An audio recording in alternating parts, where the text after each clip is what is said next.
can people do to get started with person-centred planning? Because putting people first expects that person-centred planning becomes mainstream. What are some of the first things that people can do to make that happen? In many cases, what people have gotten is the misimpression that you have to be prepared to develop a 23-page document, or that you have to be prepared to have 16 hours of meetings in order to develop something.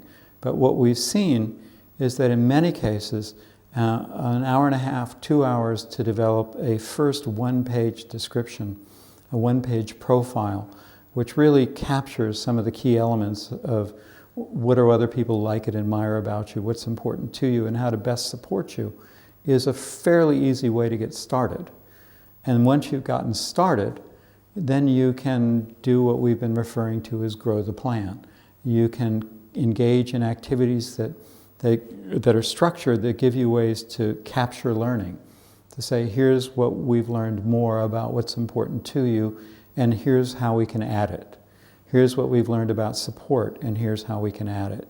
Here's what we've learned about how you might want to live in the future, and here's how we can begin to describe that and put it into the document that then evolves over time. And having people engaged in that process of continuous learning and acting on the learning makes it more likely that it's going to be implemented, more likely it's going to be a valid plan, and more likely that it's going to lead to a life that you would like. So one-page profiles are a way of getting started with person-centred planning, and then adding more person-centred thinking tools, as you've just explained, to grow the plan. Are there other ways that people can get started?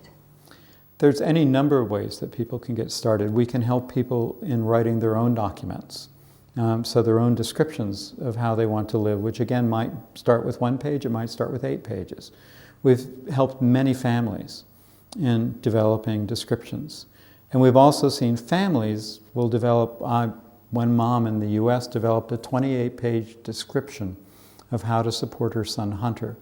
But she never gave that 28 pages to anyone. She pulled from it and said, the bus driver, he needs these 2 pages. The person who comes in after school, they need these 2 pages. The person who's going to support him in this other setting, 1 page.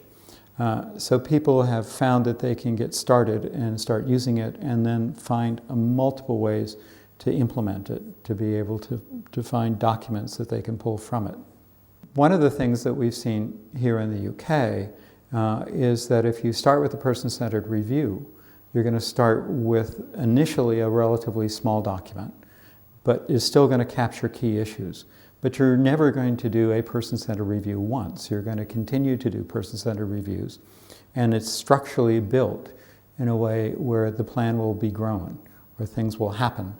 You'll be able to have actions, and in between the review meetings, there's an expectation that there'll be structured learning, so the plan will grow.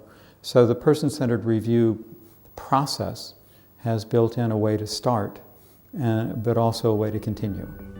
Lovely. Thank you very much.